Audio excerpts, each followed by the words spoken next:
Sēdies 2. Tas, komats, ka tu proti latviešu valodu, komats, nenozīmē, komats, ka tu esi ģeniāla, punkts. Katrs otrais vārds iekavās bļaļs. Komats nozīmē, ka duņa nav tāda vārda kā duņa latviešu valodā. Nav, vienkārši nav. Esi un duņa, nav tāda vārda. Paliksi, nevis palikuši. Nezinu, kādā Āfrikā tu esi mācījies latviešu valodu. Un mums, Ahmats, nav nekāda sila. Tu vispār latviski māki? Vai nemāki?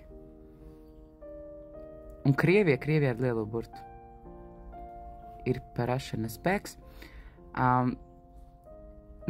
Pirmkārt, vārda paraša latviešu valodā nav.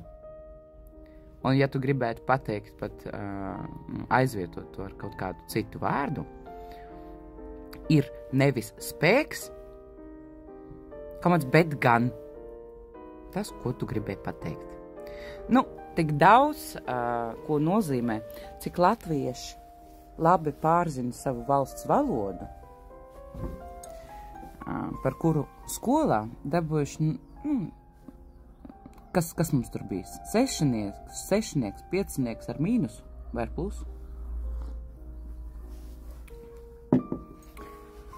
Pirms, kā prasīt krieviem zināt savu valsts valodu, no sākuma viņi ir pašiem jāiemācās. Un tad kaut ko jāprasa no citiem.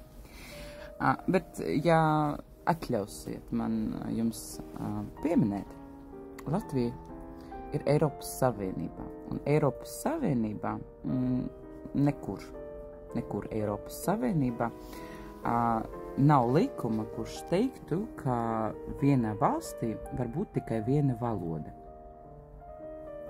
Eiropas Savienība ir tieši priekš tā arī domāta, ka valsts valoda kā tāda, viņa pārstāja būt primāra. Piemēram, Vācijā, ja tu esi no Eiropas Savienības, pieņemsim no Latvijas, ja tu esi atbraucis no Latvijas, Vācijā tev ir noteikti jāmaksā nodokļi. Noteikti. No pirmās dienas, kā tu tur atrodies, ir jāmaksā nodokļi.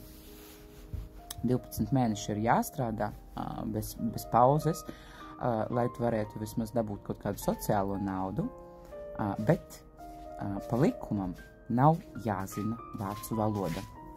Tāpēc, ka tu esi no Latvijas, no Eiropas Savienības un vari runāt latviski, angliski, tev nav jāzina vācu valoda. Arī 30 gadus atrodoties turpat Vācijā, tev viņa nav jāzina.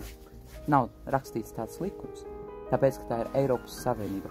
Un ja jums latviešiem nepatīk, ka Latvijā dzīvo citas nacionalitātes, tad jūs varat visi kopīgi pieņemt lēmumu, iziet no Eiropas Savienības un dzīvot savā diktatūrā.